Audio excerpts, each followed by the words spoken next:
being a genuine human being with a genuine interest in the other side, in the other party, to know who they are and what they do and what they stand for. It's not a matter of quantity, but rather of quality. It's a matter of really caring about the people that really care about you. When you're an entrepreneur, you have to really niche down the people that you want to serve. Don't try to go after everybody. Don't try to throw your net to everybody. No.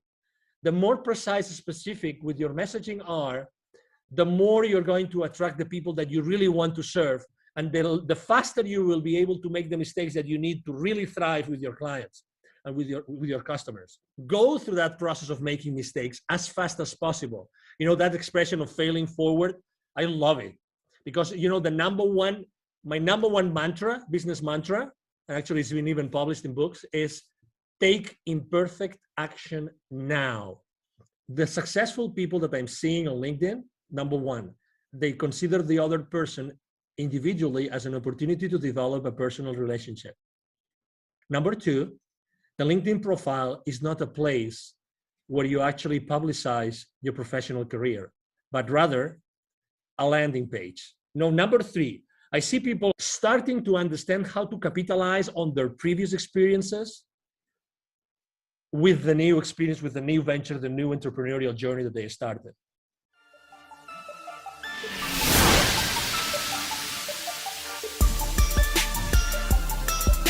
This is the Dragon Digital Marketing Podcast. Get ready for the digital marketing strategies and tactics that attract great customer relationships to your business. Here is your host, Monique Idemudia.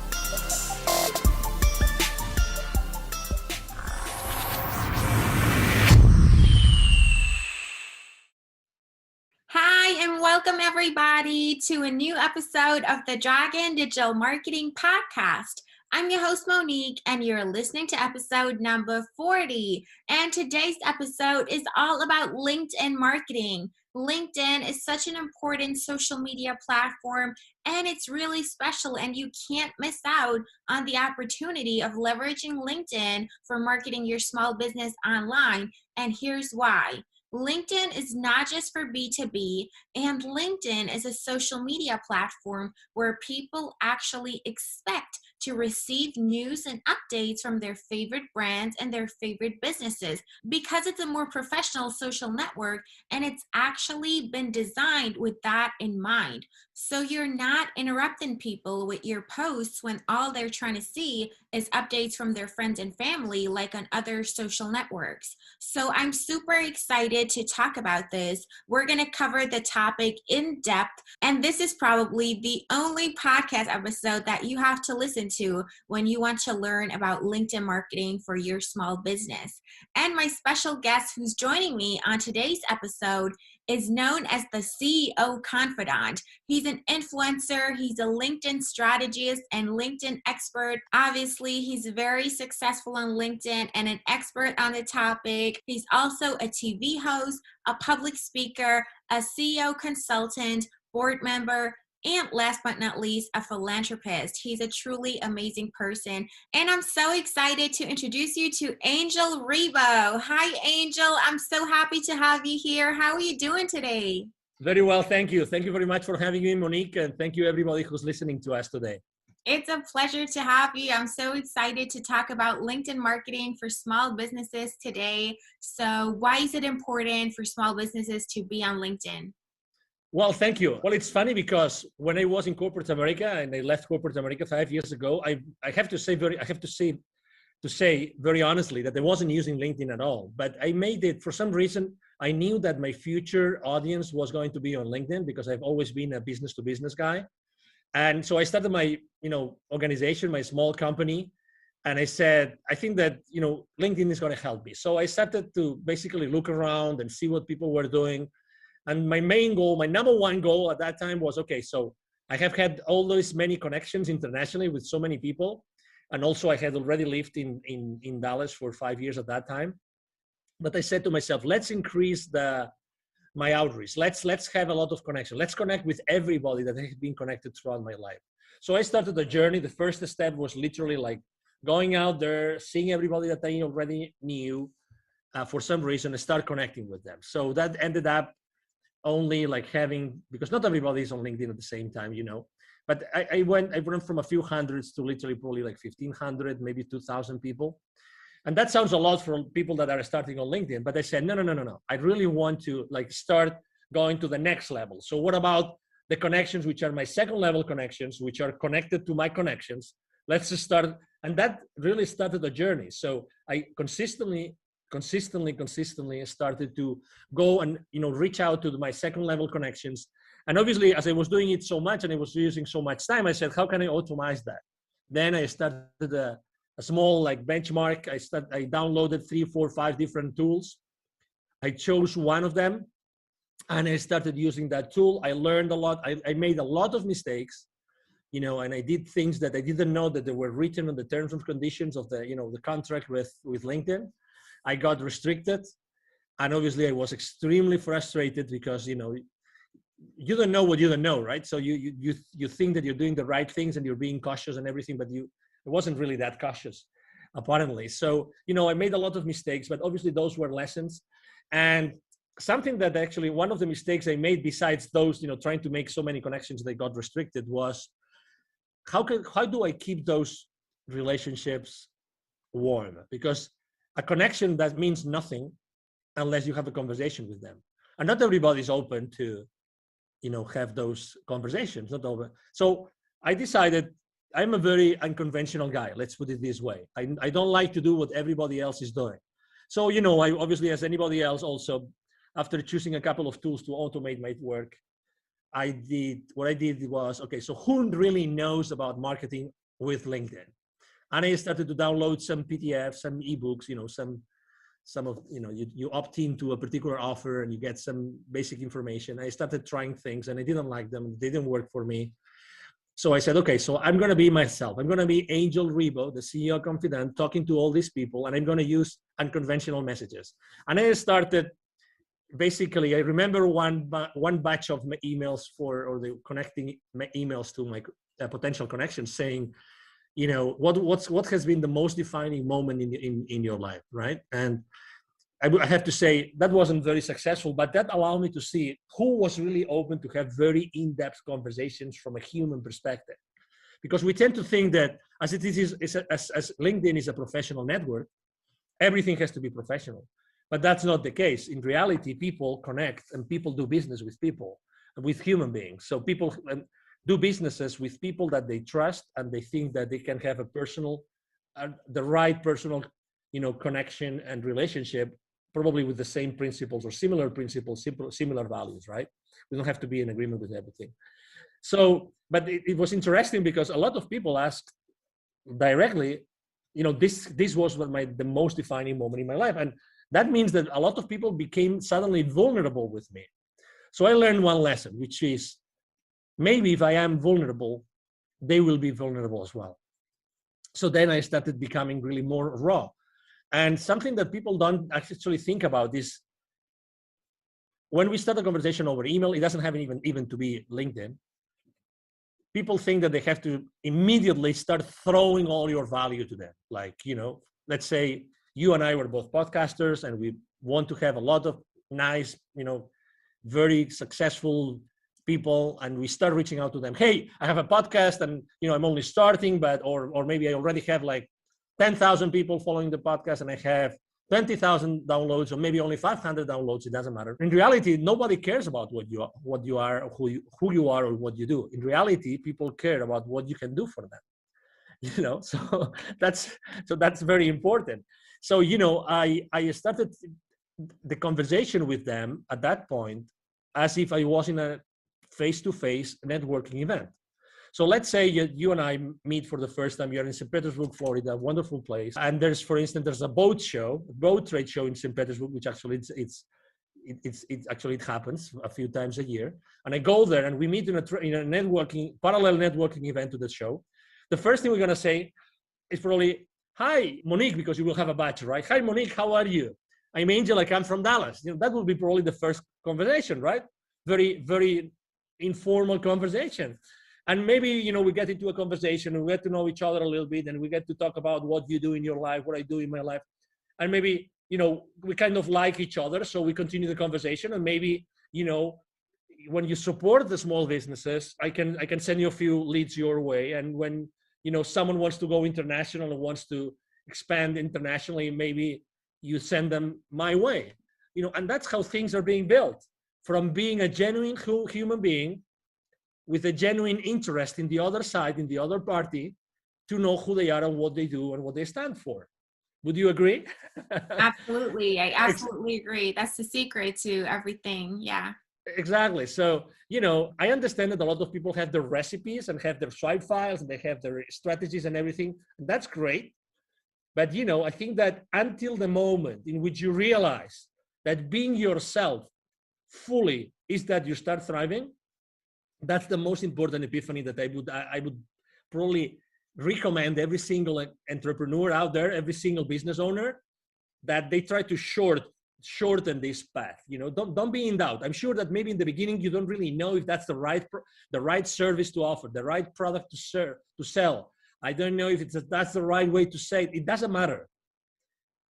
There is an exact correlation between the amount of energy that you're going to put on everything that you do and your results. And it doesn't have to be necessarily like politically correct or marketingly correct or salesy correct. Really, it's more important that you are yourself, genuinely yourself, and then everything will happen. Honestly, everything will happen. It's all about energy. I have a friend. He's very good. He's one of the few people I know that really understand sales. His name is Jim Padilla, Padilla, and he always talks about this, about being you, genuinely you, when you are, positioning yourself, your products and your services to anybody else. That's honestly 90% of your success in your entrepreneurial journey, Monique. Absolutely. It's all about authenticity and putting yourself out there, being a genuine human being. And that's how you get connections in real life as well as online.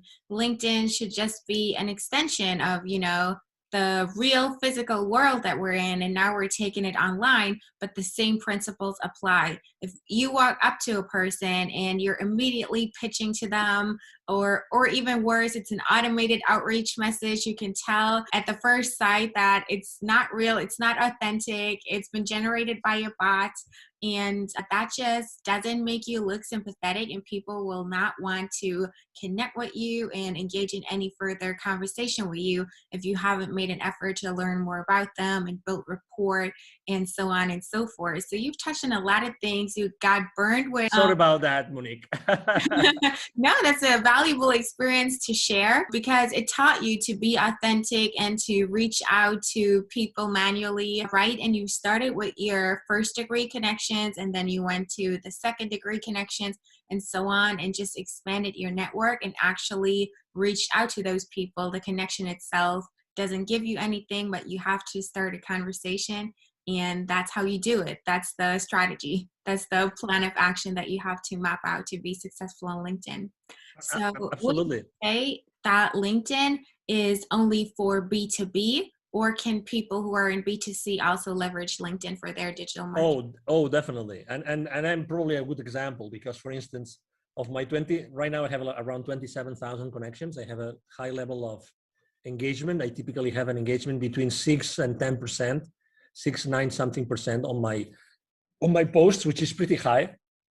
And I have thousands of views of all my posts. And I would say that, one of the lessons I've learned is that you have to not only be genuine on that connection, on that relationship, but also that when you continue that conversation, that you have to be, it's not a matter of quantity, but rather of quality.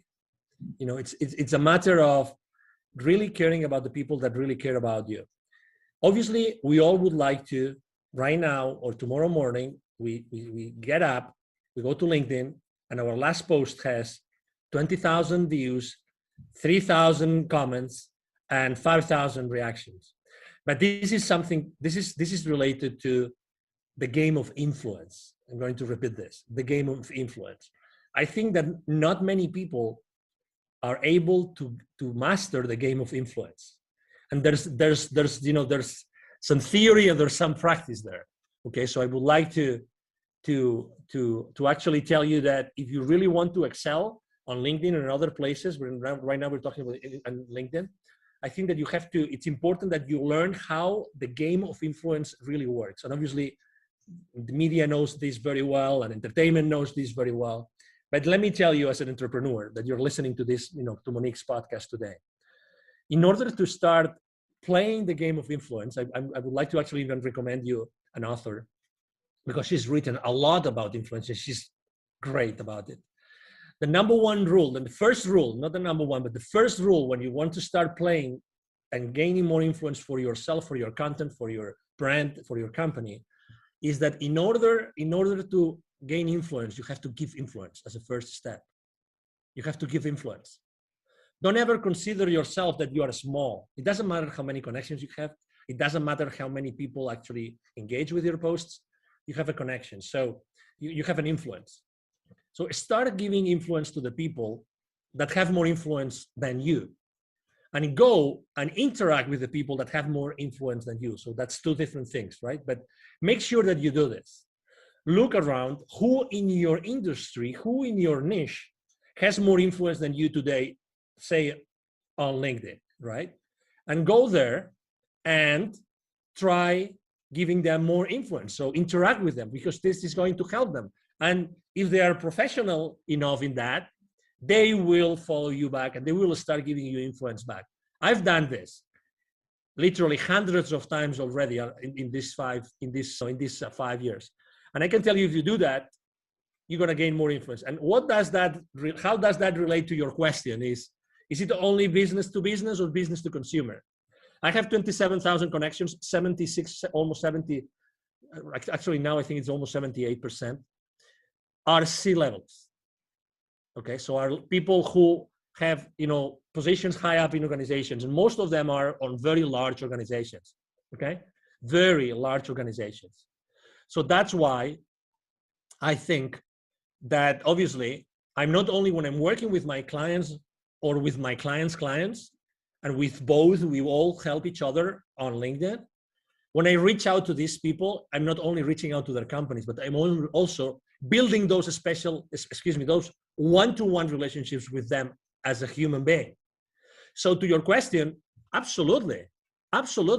If you are offering, for instance, a product or a service who's only for a specific individual, because what you do is you have let's say a coaching practice.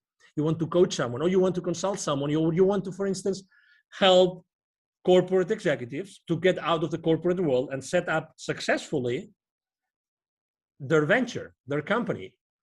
Is LinkedIn the right place? Of course. But also, if you're offering, let's say you're offering luxury hotel stays in, I don't know, in Bahamas, for instance, or villas, is LinkedIn the right place to do it? Absolutely, as far as you are talking to the right people, the right audience. And when you develop this relationship that they trust you because they have exchanged a few mails, or you have given them some value that they wanted or they needed, then you can actually offer them other things. You can offer them other products. You know what I mean? So at the end of the day, it doesn't matter where you are. The fact of the matter is that as far as you develop those strong relationships, you will be able to offer them both services for their companies and services for them personally. Absolutely. That's the power of the principle of reciprocity. You give before you ask, and people will reciprocate really most of the time. And everybody's on LinkedIn, not just, entrepreneurs and people who own businesses. A lot of people who work in jobs are on LinkedIn well. So no matter whether you're in business to business or business to consumer, everybody works P2P, people to people. So you can find your audience on LinkedIn and leverage it as a tool. And it's a huge social media platform, and you definitely be missing out if you wouldn't leverage LinkedIn. Now, we focus time and resources, our people, our money in our digital marketing strategies. So how can we leverage that to actually see a positive return on investment and make it an investment and not an expense? We actually want to generate leads and sales from our activities on LinkedIn. So how do we go about that to make it worthwhile and to make it profitable and efficient to actually get leads and sales from LinkedIn? Obviously, great question. And that's the That's the $1 billion question, right? So after you have developed those relationships, then you have to start doing a triage that they call, right? The triage. So you have to start really knowing what every single company or every single person really wants. I'm going to see what I'm saying want, I'm not saying needs. I'm saying want. Because why? Because you, as the expert matter on something, okay, as the, you know about something, you know a lot about something that's the service that you're offering, you know exactly what these kind of people might need. But guess what? They don't really know what they need. What they really know is what they want. And that might sound a little bit subtle, but it's not subtle. It's the reality. Is that you have to know what they really want. So you have to create that space in which you consistently talk with them, generally speaking, like automatized or one-on-one, so that you eventually get them to tell you what they want, okay, what they want. And different people in the same company might want different things. The thing is, can your service or your product fulfill that thing that they want? Yes or no? You are the expert. So you're going to give them what they need, but they're going to buy from you what they want. Okay, so again, this is a subtle difference, but it's extremely important. I have a very common mistake we make when we go out there. And again, I receive literally 40 to 50 messages every single day on LinkedIn, every single day. I have around 20 to 30 requests for new connections coming to me every single day. So, and I have to tell you, less than 1% of the messages sent to me, I really am willing and open to have a conversation, because they just throw things at you, without really caring about me. You have to be, when you're an entrepreneur, you have to really niche down the people that you want to serve. When we are entrepreneurs and when we start our journey, we are extremely fearful about many different things, about money, about the future, about the uncertainty, you name it, about family, about mortgages, about our bills, you name it. I mean, you are an entrepreneur, Monique. I'm sure that you resonate with what I'm saying. But guess what? The more precise and specific that you are with your message, the more you are going to connect to your audience. And it doesn't matter how big your audience is. It doesn't matter how, in theory, your audience, how big in theory is that going to be. In reality, you only probably need what? 2, 3, 4, 5 clients to start having your business, ramp up. So, and when you start doing that, guess what? You start making mistakes. Oh no, Angel, no. I don't want to make mistakes with my first customers. Well, guess what? You are going to make mistakes with your first customers, because that's it has to be like this. And then you will adapt, and you will apologize, and you will learn, and you will offer more and more and more value to those customers until you have had so many customers and you have made and learned so many lessons that you will do a much better job and you will make much more money. But again, don't try to go after everybody. Don't try to throw your net to everybody. No. The more precise and specific with your messaging are, the more you're going to attract the people that you really want to serve. And the faster you will be able to make the mistakes that you need to really thrive with your clients and with your customers. And that's fearful. And I understand that, because I've been there, and very often I am there. For instance, last year, 2020, that was a year of pivoting, right? Everybody was reinventing themselves. How am I going to adapt to the new market, blah, blah, blah. I was helping here. I actually was able to give even 2 webinars to the local community of entrepreneurs through an accelerator here, business accelerator. And I was telling them the same thing. Hey, if you're going to change, make sure what you're going to offer is going to be extremely specific, so you will be able to, go through that process of making mistakes as fast as possible. That expression of failing forward, I love it, because, my number one mantra, business mantra, and actually it's been even published in books, is take imperfect action now. Take imperfect action now. That's my favorite mantra. Unless you confront your fears immediately, it doesn't matter how many mistakes you make, you will never thrive. If you really want to be an entrepreneur, committed to yourself and to the rest of the people around you, your employees maybe, or maybe your family or relatives, take imperfect action now. Don't wait for anything else. Absolutely. I totally agree. You know, in order to get where you want to be, you have to get started. The first step is the most crucial step. And, you know, everything comes from practice and experience. You cannot expect it to be perfect when you're just getting started. You just have to get the ball rolling, and then you get that snowball effect. And basically, what you do when you reach out and engage in conversations with your connections is you create a vision match, and you connect what they want with what they actually need and what you can offer them. Bring it all together, align it, and they'll see that it makes sense for them and become your customers and become happy with what you have to offer for them. So, do you see any trends right now that are going on with LinkedIn marketing? Well, unfortunately, I have to say, well, number one, I think that I have seen a dramatic increase of people reaching out to each other. Okay. So, I mean, and that's obvious because people, when they spend more time at home, they're looking at other options of doing the same thing more efficiently. Or better said, they're looking for being more effective because we tend to do, as a very good friend of mine tells me all the time, we tend to do the same wrong thing more efficiently, which does not take us anywhere. So what I'm saying is, number one, a lot of people, many more people reaching out. But as I said before, guess what? These people are not personal. They are not personal. So I keep on seeing a lot of people making the same mistakes and doing the wrong thing more and more and more efficiently. Why more efficiently? Because the messages are longer.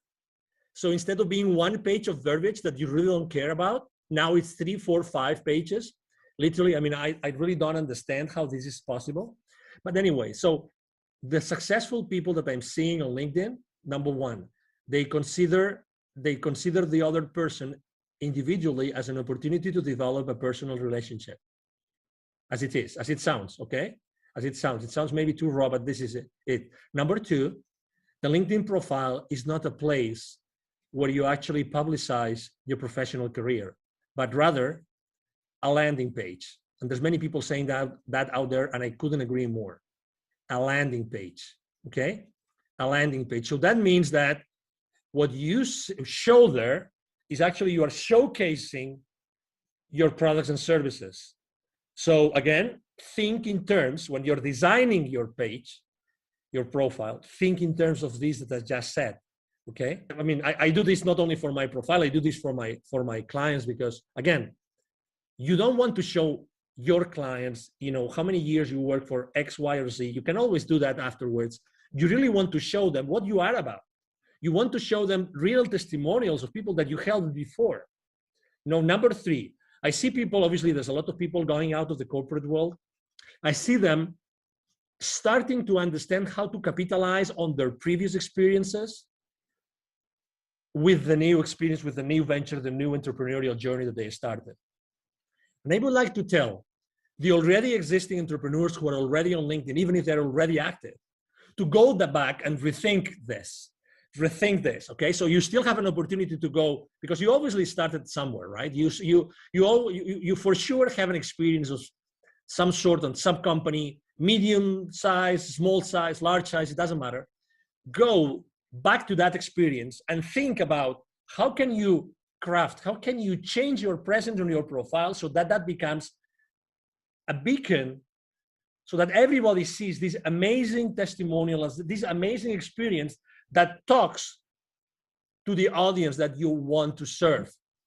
And that's another thing that I see very, very, very clearly. So the people are starting to understand that the profile is much more.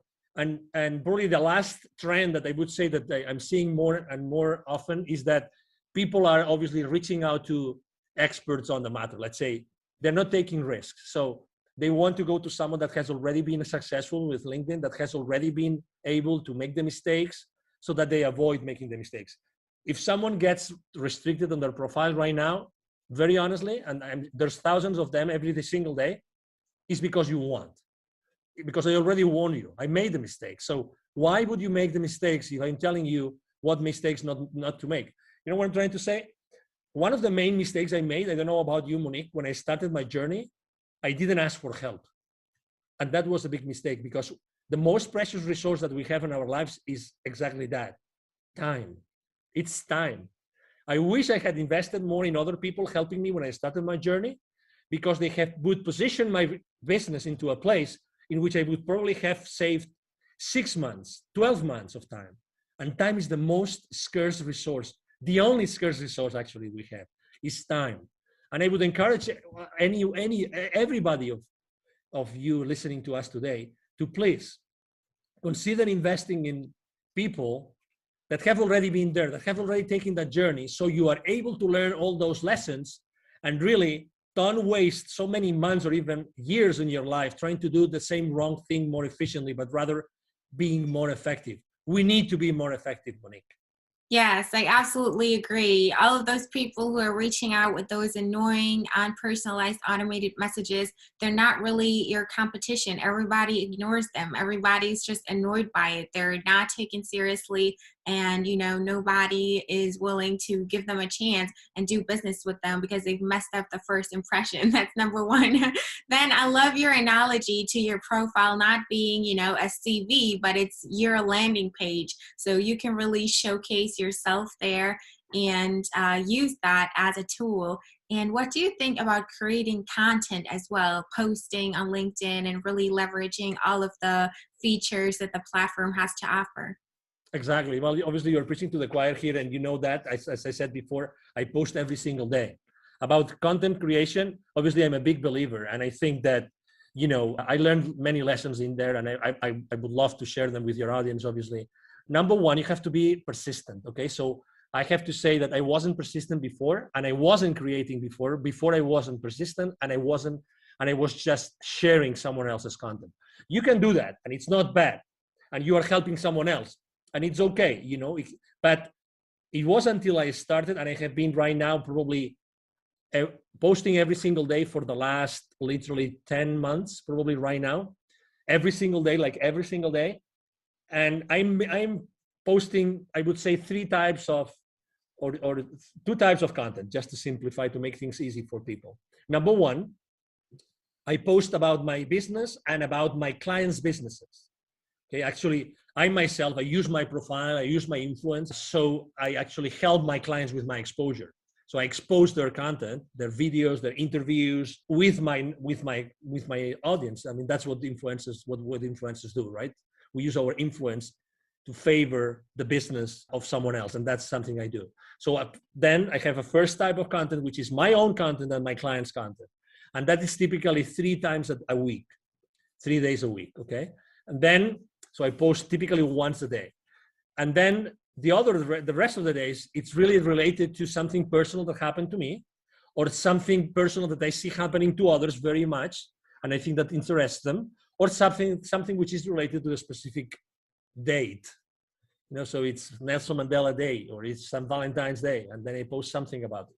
And I have to say, I mean, I love writing copy, and I have actually a great copywriter in my team, and we really, I mean, we really love to do it. We really love to do that. And if I had to give you a reason why I post so many days personal stuff, it's because people like to know really who you are. People like to know what you think.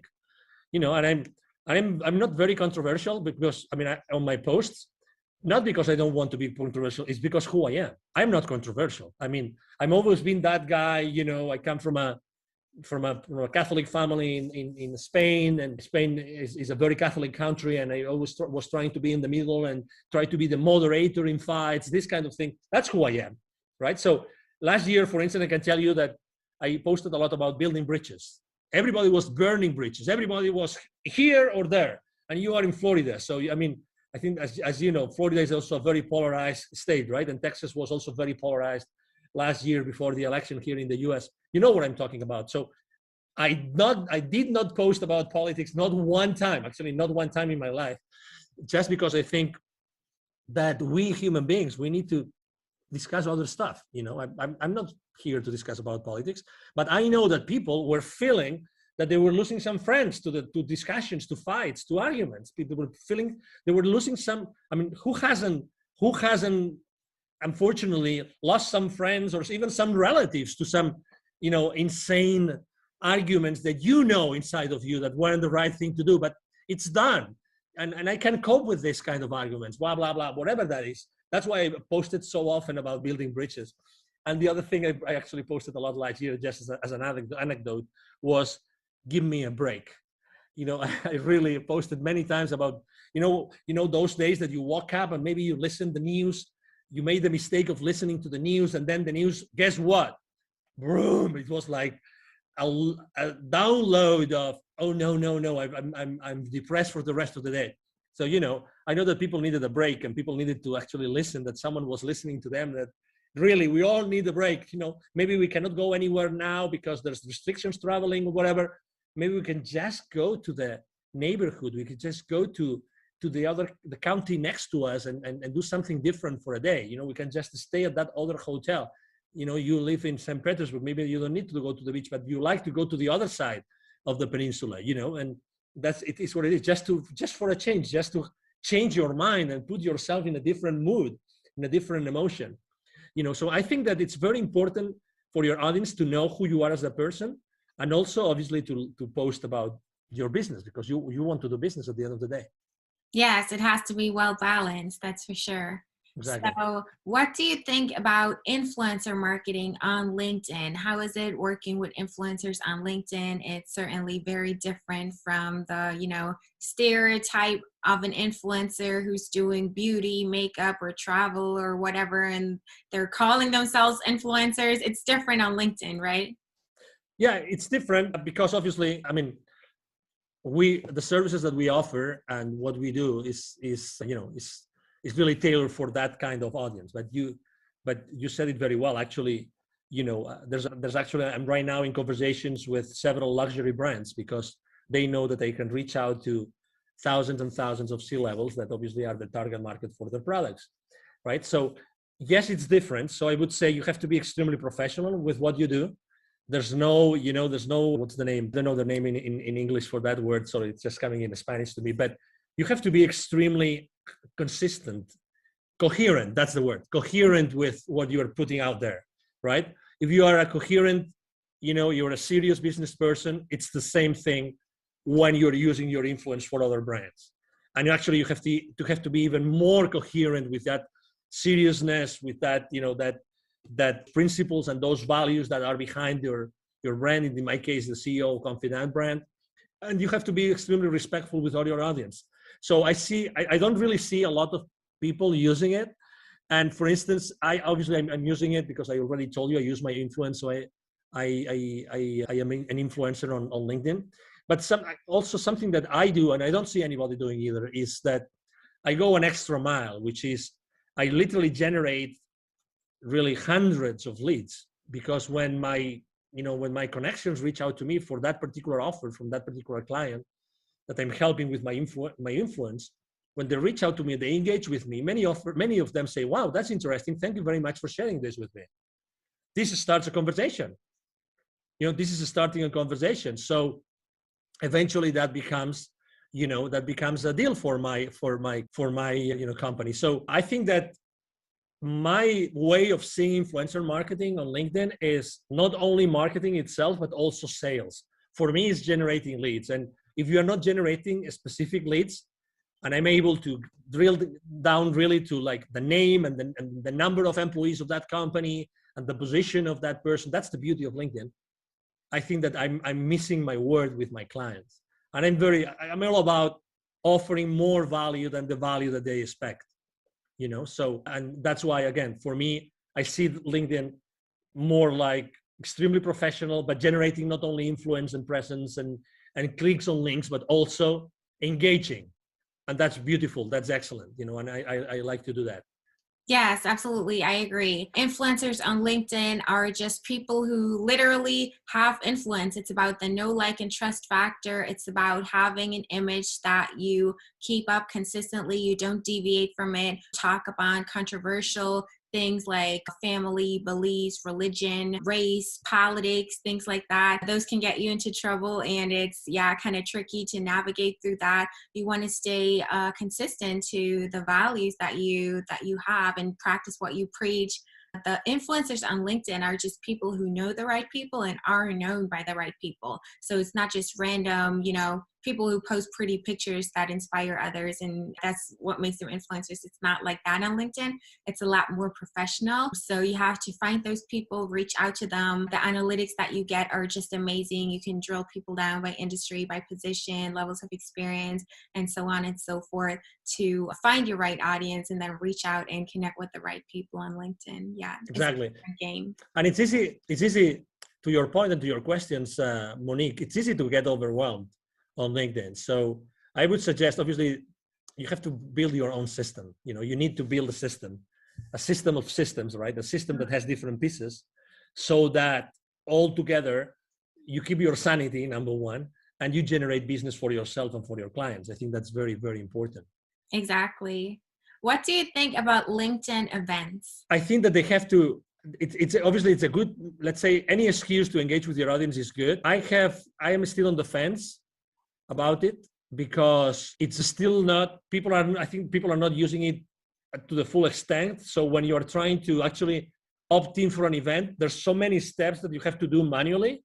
Everything is not yet, or people are still not learning how to do it all automatically.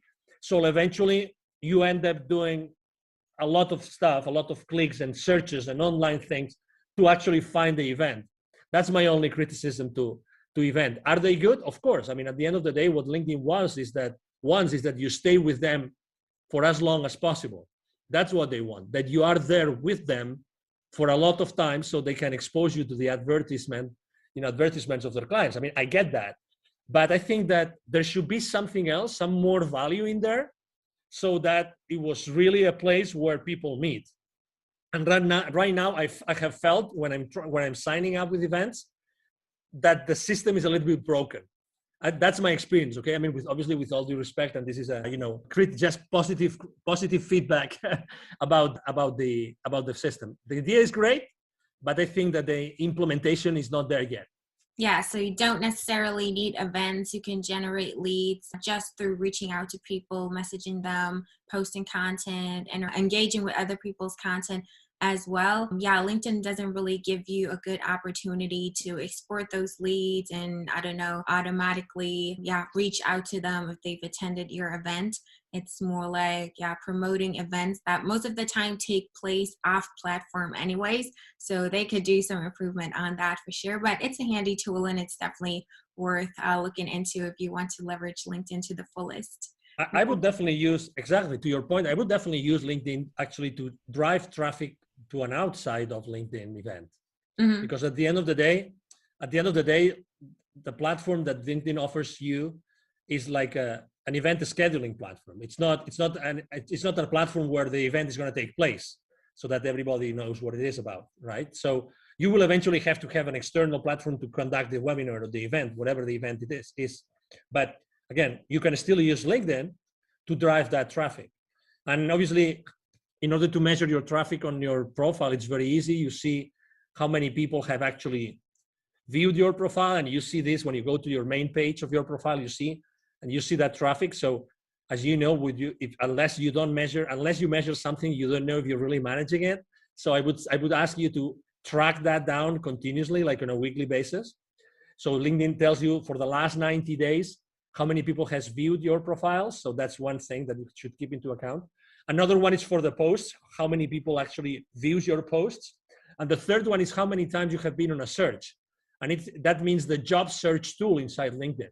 But again, it's another way in which you see if the keywords that you're using on your profile are the right ones or not. So as far as again, it's all about, because we're talking about how to drive traffic to your events, right? So keep an eye on all those statistics. And if you keep an eye on those stats and you keep on increasing them all the time, and you know how to increase them, then you will then increasingly attract people to your webinars outside of LinkedIn. Right. So you've touched upon, or you've talked about building that system of systems. How do you go about building a system and really incorporating LinkedIn in your digital marketing strategy and create an actionable plan that you can execute step by step to make it work for you? Great question. Obviously, I mean, I built my system after lots of tries and errors, lots of mistakes. I would say even great. I signed up for systems or subsystems that look great on paper, but then, for instance, the customer support was very bad. And I have to say, for me, customer support of any system or subsystem I use is paramount, is the most important thing, because when you most need it, you want the support. You need the support to support your business or to support the business of your businesses, right? So I ended up doing a mixture. So there's several subsystems that I use to track the messages on LinkedIn, to track the connections, and to throw campaigns, to launch campaigns to different audiences, because I want to really send the right message to the right person. Then I also use Sales Navigator, because it's part of Sales Navigator is really the high quality search tool. If you do a search on normal LinkedIn, even if you have Prime or Premium, excuse me, I'm talking about Premium. I would encourage you to use, if you can afford it, to use Sales Navigator, because the power of the search tool of Sales Navigator is going to help you a lot to then specifically customize the entire marketing strategy to the people that you want to launch it to. Okay, so we already talked about the several tools, including Sales Navigator. Then I also use a tool that allows me to track literally all those numbers that I told you, every single number of every single post, because as you can imagine, I post every single day. A few times from time to time, I post twice a day. So this is a lot of data. I have a system that helps me track all that data live, like online, like on real time. And that's very important for me, because I can make decisions. I realize even what emojis work better. All these kind of things, how easy it is to read my copy today compared to how easy it was 2 days ago, 3 days ago, 4 days ago, or 4 weeks ago. So I track all these things, and I have a system that tracks it down. And then to put it all together, actually, there's something called, you probably have heard of this. There's a tool called Zapier. What Zapier does is, let's say it's a tool that allows you to actually integrate the rest of the tools. So I would say, if I can use, and with all the respect to all the people that believe in God, including me, right? Zapier is the God of technologies, okay? Zapier is like the octopus.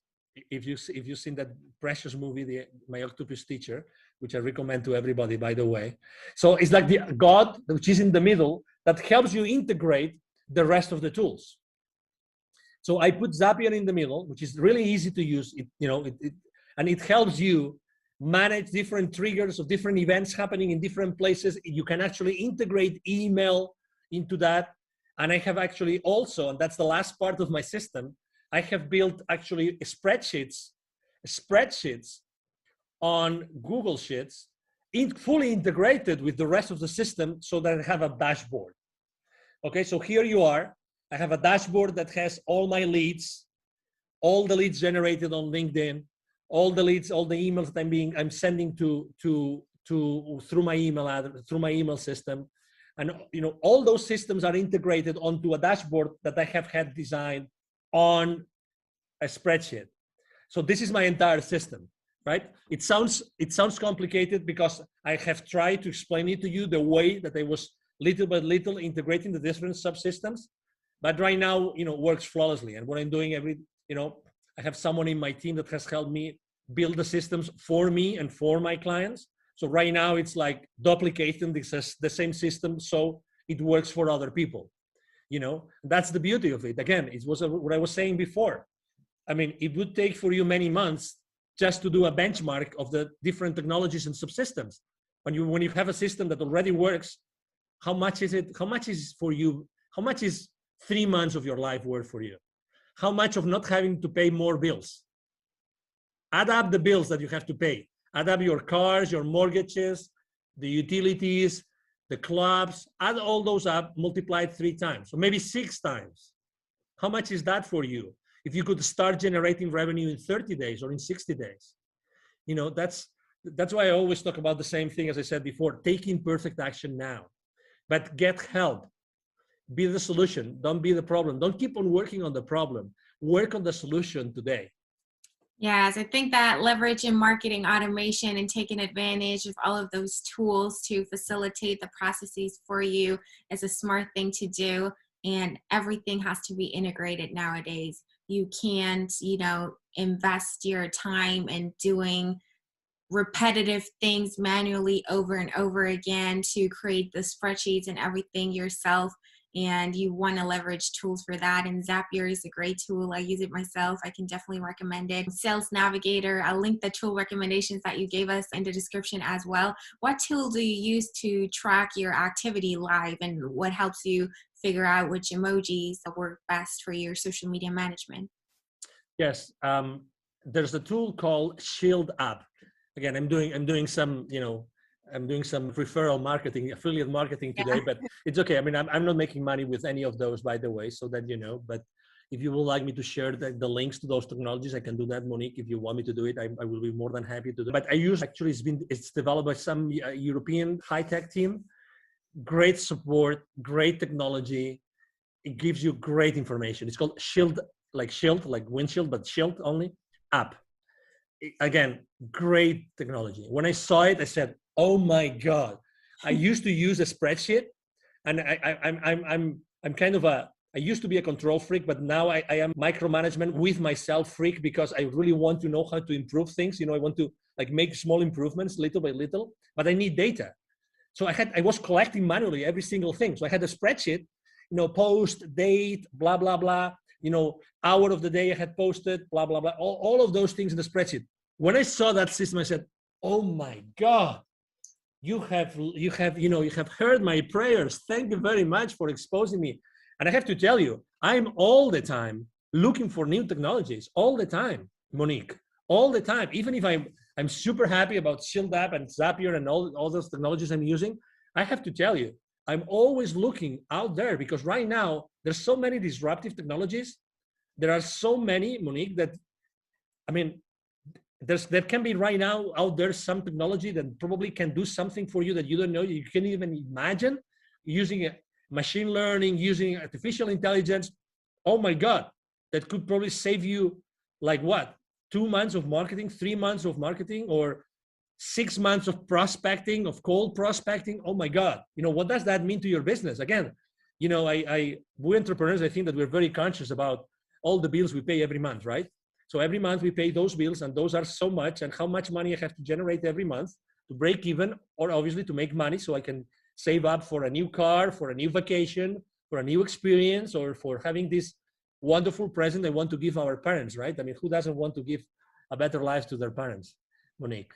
Absolutely. Yeah. That's why I love asking about tools. I'm all about, leveraging technology to make things easier and faster and automated for us, so we can spend our time doing the things that are more important for us, and we're not wasting time. We have to be the most efficient nowadays. Absolutely. Thank you. Thank you very much. I have to say that I really love it when the rubber hits the road, because it's really there. I mean, right now, everybody listening to us, they can go out there, look for it, buy it, try it, test it, and see, oh my God, yes. Yes. And that's what we want. I mean, we really want, you are a public figure, I'm a public figure. We're here to really help people. We really want to make these shows, these conversations useful for people. We really want to do it. Yes. That's why we do it. I mean, we're using our time. It's, we're recording this on a Friday. I'm sure that you have many better things to do today. You could be, you know what I mean? I mean, we have choices in our lives, but we still choose to be here because we want to really share our experience. If our experience can help someone, if today there's only one person, even if there's only one person that resonates with my message today, oh my God, this conversation with you, Monique, has been enough, because we've changed someone's life forever. And that's the beauty of having these conversations publicly. Yes. So what benefits of LinkedIn marketing do you see that no other platform offers? Segmentation, I think it's very important. You own the data. You don't have to trust that someone is going to categorize the data for you as other platforms. In this case, you know exactly who you're talking to. And you have contact information, direct contact information with the people that connect with you. Okay? Obviously, in the bad hands, that is going to lead you to a restriction. But the good thing is that you really can touch upon the data of the people that trust you and you trust them. And that's extremely important. Okay, as I said before, and you asked me, is it only B2B or maybe it can be also B2C? Absolutely. If you do it right, Again, if you do it right, it can be B2B or B2C. For instance, I had a client that he was developing a personal app, right? A personal app. And that app, he was only thinking of, no. In order to sell that app, it's for private people. It's for, it's for the mom and pop, and maybe not young people, probably mom and pop, or, middle age, blah, blah, blah. I should use probably like, it's probably going to be Instagram. And I said, well, and do you think that maybe there are a lot of mom and pops that work in large corporations? And do you think that maybe that could interest a corporation? So again, it's the flexibility, it's the granularity, that's the word. Granularity of information that LinkedIn offers to you that you can actually then use to, drill down to who you really are interested in talking. And that's beautiful. Again, read the terms and conditions, because you don't want to be restricted. But this wealth of information, again, to be honest, I consider LinkedIn to be a search tool. It's nothing but a search tool, to be honest. It's a search tool, but a very powerful search tool that allows you to do a lot of things. But it's a search tool. Yeah, that's right. It's a very powerful search tool. Actually, if you go now to Google or to any search tool and online and you put my name, I bet you that probably the first line of Angel Ribo, R-I-B as in boy, O, is going to be my LinkedIn profile for sure. Obviously, because I have thousands and thousands of people watching my profile, every single day, but also because they want to be a search engine. They want to be so that whoever is looking for someone, the traffic is now driven back to LinkedIn. That's what they want. LinkedIn wants you to be spending a lot of time on LinkedIn. That's what they want. Yeah, so it's self-reinforcing, and your goals and the goals of the platform are aligned, and they keep pushing you more and more because you do what the algorithm wants to see. You don't, try to drive people away from LinkedIn and, always link to other websites and try to get them to leave LinkedIn or whatever. No, you're using the features that LinkedIn offers you to engage with people and pursue your marketing goals, and you're doing it all on the platform. You're using their events feature, their messaging feature, you're sharing content directly on there, you're endorsing people, receiving recommendations, giving recommendations, and collect everything on LinkedIn and use that as your marketing tool, use your profile as your landing page, and that helps LinkedIn out. And if you help them out, they want to help you out too, so they're not going to punish you. They're going to give you an amazing organic reach and all of that, and it's just a win-win. That's right. So LinkedIn also has this feature where you can publish articles. So you can also use it as an extension of your blog and publish stuff there on LinkedIn. Do you recommend doing that as well? That's a great question. So I have used it for my clients. I have used it for my own only one time. And the reason why I have done it so little for me and also so little for my clients is because I think that written content, even if it has pictures and it has, photos and it has charts and it has bullet points, how many people do they really have the time to read the entire article? That's number one. Number two, how many times, if you reduce the size of the device screen, right? You might have the time, you have a great screen, you might have the time that you might like even to read it because it's fancy. But if you're on your cell phone and we know that consumption from mobile devices is going up, how many are they going really to see that article, to read that article? You know what I mean? So it's all about traffic. So as much as I could be, I have a group of content, developers, creators. So I could have articles every week, and I'm not doing it because of that, because I'm not sure that I'm going to be adding the value that my clients are going to have the time to read. That's why. So you want to repurpose that content and you have a way to drive a lot of traffic to that article from outside LinkedIn.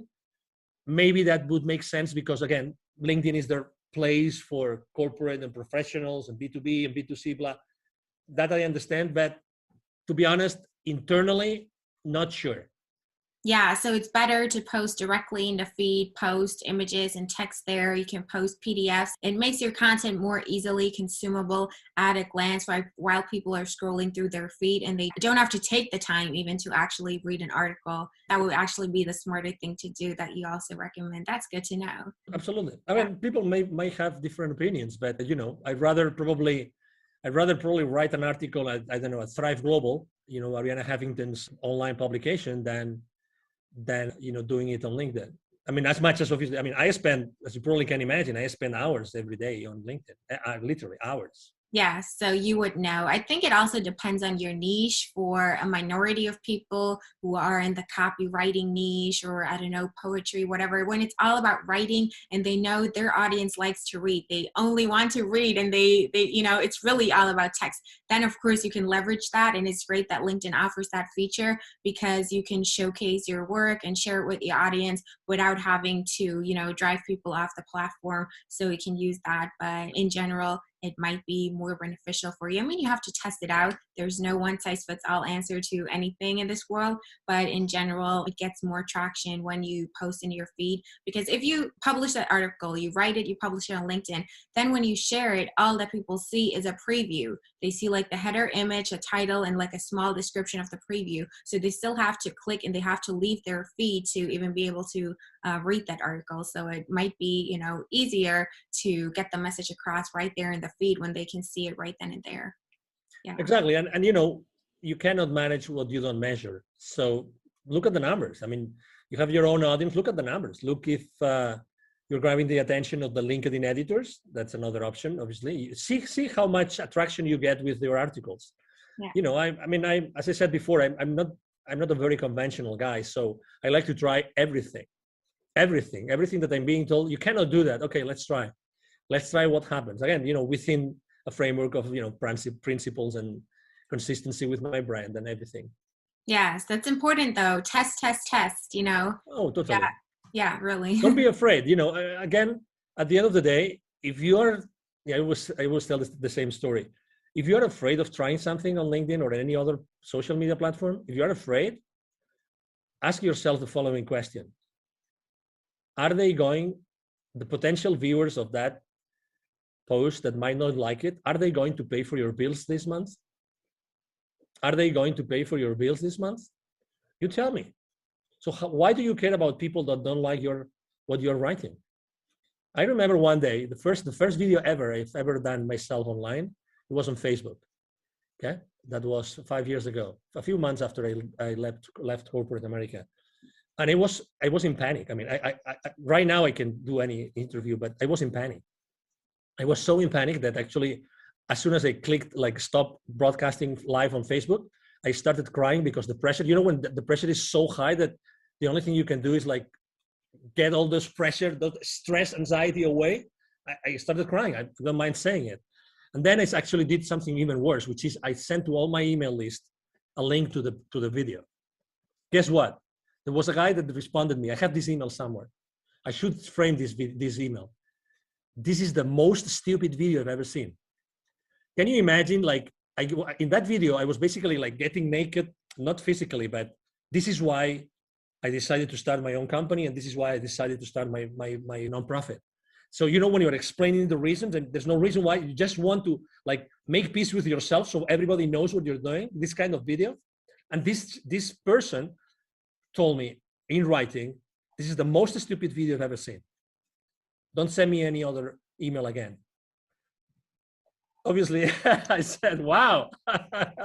But I mean, probably some people would have said, I didn't respond to the email, but some people would have said, oh my God, it was probably pathetic. I was pathetic, and oh my God, maybe I shouldn't do this anymore. Or the other way around. I mean, I realized that video was my thing. And honestly, I mean, right now video, I love video and I use video as much as I can because it's much more direct, and people prefer to spend 2-minute video, and if it has subtitles, even better than doing many, many other things as far as, content consumption is.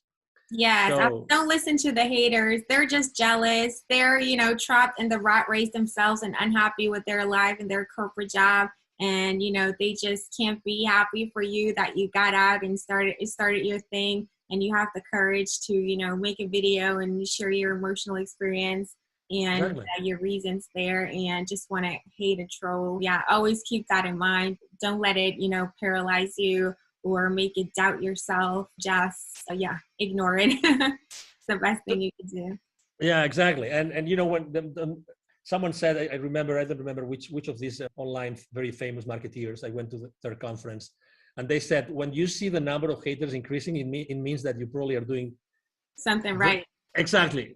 You're doing something right. So people, and some people might actually don't like to see that you're doing things differently, and they might take it personal or judgmentally. So, but that's okay.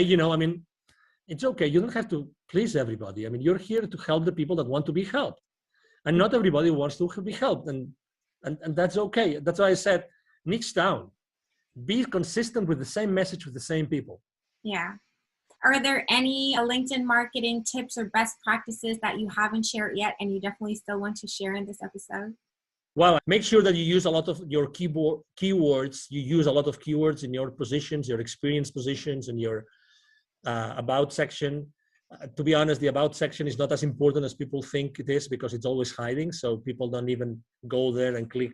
It's easier for people to see your experience than to see your about section. So don't pay too much attention to that. What else? Tag people on your posts. I think that works. If some people do not like to be tagged, they will tell you. I get messages every week of people saying, thank you for tagging me, because I needed to listen to that message. I needed to read your post today. So, again, don't ever think that, don't prevent yourself from doing something because you think that you might upset someone. Never, ever make a decision thinking on these terms. Honestly, never. And so I do tag people. Another very easy tip I can tell you is that it's been shown that the perfect number of hashtags on your posts is 3. I would recommend you to actually choose the right tag hashtags for what you're doing. And I like to use hashtags that have huge outreach. I like to use 3 hashtags that have huge outreach, because very often I get this notification that, hey, your post got trending on innovation or on technology or on any other, or on startups or any other of the hashtags I use. And obviously, who doesn't like that? Who doesn't like to be found like your post is trending on that particular hashtag? That's very nice, right? It and everybody is, exactly. Don't be afraid of reaching another tip. Don't be afraid of reaching in theory, highly powerful people in corporate America, because they are as human beings as you are. And again, if they don't want to connect, they will not. So just have a genuine conversation from you, whoever you are. I'm XYZ, and I'm reaching out to you because of this, and that's it. Again, don't be afraid of making mistakes. There can be, I have really, really like very powerful people on my LinkedIn. I have multi-billion-dollar, CEOs, company CEOs on as my connections. And I treasure a lot those connections, and I don't bother them unless it's necessary, and obviously bother for me means sharing some value that I think that it might be useful for them after I have had a conversation, right? Absolutely. So exactly, spend a lot of time, see what other influencers do, see what, again, don't take anything for granted. Very often, people are offering me services on LinkedIn services, and I go to their profiles, and guess what? I look at their posts, I look at how many people engage with their posts, and guess what? Are they walking their talk? That's my question. It's like, that's my question. I remember when I was at some point in my life, I was literally teaching, dozens of salespeople. I was giving sales training. Today I do it, but more on a reduced size. At some point I had more than 150 people attending to my courses, and many of them were 40, 50 live. And I remember that I was always giving them a piece of advice which is related to religion. Okay, so this is the piece of advice. As you probably remember, one of the 12 apostles of Jesus Christ doubted that he resurrected. right? And that one, well, there were a few that doubted it, but there was one specific, which is the main goal of this, an anecdote I'm sharing with you. That was Saint Thomas. So for those of you that remember what the Bible says, or what the Gospels say about Saint Thomas, is that Saint Thomas didn't believe that that person was Jesus, resurrected Jesus, until he put his hand on the wound that he had under his chest. And I always use this anecdote with my salespeople, which is never believe anything that anybody tells you in any company until you see it with your eyes, until you put your hand in the wound, in the side of the body of Jesus. Don't believe it. Obviously with all due respect, okay? I'm using this anecdote with all due respect to everybody. But unless you double check and you triple check, don't take anything. Don't take the word of anything. I mean, don't even take my word today. Honestly, make your own decision and go and research and do your research and see what's the exposure of a specific person. I mean, if someone is recommending you to write good copywriting for LinkedIn, for instance, which is actually, that's another lesson for another day, Monique. We can talk about what is the copywriting the copy that sells on LinkedIn, right? So, and obviously we write every day, so we've kind of learned a few lessons. So if someone is offering you copywriting for LinkedIn, test them. Go to their post and see how many people actually views their posts.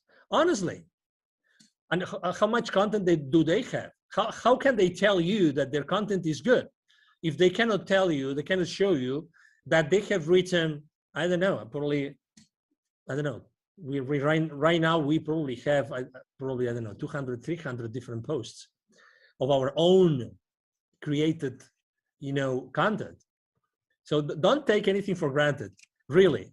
If you want to trust something, or if you want to try something or the services of someone, go there, look online, and make sure that what that person is saying or that company is saying is true. I would really recommend everybody to do this. Double check on everything. Make sure that things are true and people really walk their talk. Yes, verify their claims and look for some social proof before you just blindly trust anybody on the internet. That's right. Exactly. So, Angel, how can people reach out to you, find you, contact you if they want to learn more? Maybe they want to work with you. Absolutely. Thank you for the opportunity, obviously, again, Monique. So it's very easy to find me, obviously, on LinkedIn. My name is Angel, last name Ribo, R-I-B as in boy, O. My brand is the CEO Confidant. So if you go to even if you go to Google, you will find me easily, Angel Ribo. I have a team of people working with me. So we answer all the messages on LinkedIn, those 40, 50 daily messages on LinkedIn, they all get answered, all of them. And also my emails, I would like to actually offer my direct email address. And again, I respond, either myself or my team will respond the emails. My email address is angel@angelribo.com. angel@angelribo.com. That's my email address. And again, I would love to engage in a conversation with you. I mean, very honestly, I talk to a lot of people. I'm really the kind of person that whenever I can help, I help every single time. Anytime I'm being asked, I mean, just to give you an example, for COVID, this local business accelerator that serves so many small business owners and entrepreneurs and startups, they asked me if I wanted to be their mentor for some of their organization. I said, of course, anytime. So I'm this kind of guy. I like to help because I believe strongly in something that you said. And actually, I believe in that law, universal law of reciprocity.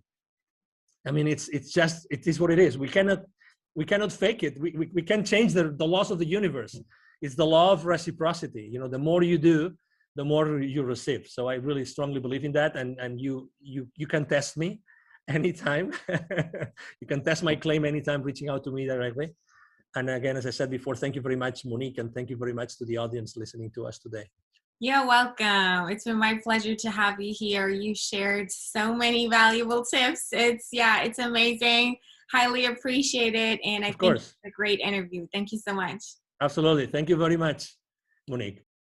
Thank you so much for watching and listening to this episode. This was a super valuable episode packed with actionable tips and tactics that you can start executing today. I'm sure this has helped you out a lot, and I have something for you that's going to help you out even more. I have a free gift for you, and it's a buyer persona template. A buyer persona template helps you to create detailed buyer personas, which are semi-fictional representations of your ideal customers for your business, so you can tailor your outreach on LinkedIn, you can tailor your copywriting to your ideal clients, you can tailor your messaging, all of your marketing campaigns, all of the content that you create and put out there to actually speak to the people who are in your target audience and resonate with them and stand out and cut through the noise and be unique and differentiate yourself from all of the other people that use automated outreach methods for their LinkedIn marketing, or just put generic stuff out there that not really speaks to a niche and thus is irrelevant. So if you are looking to really see results with your marketing and tailor your messages to your target market and your audience and the people that you want to reach, you need a buyer persona to make it specific, to make it personalized and custom and tailored to them, so you're actually seen and heard and you're getting the results that you deserve.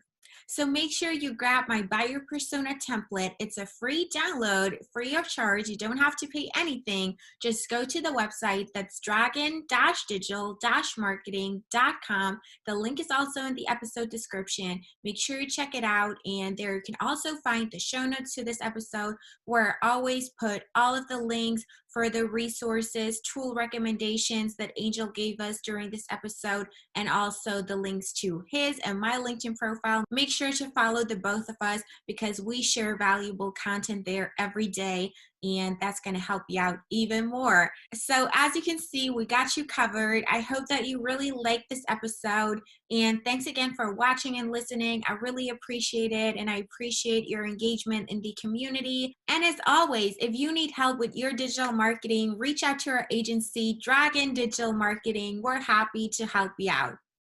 With that being said, I really hope to see you again in my next episode. Until next time.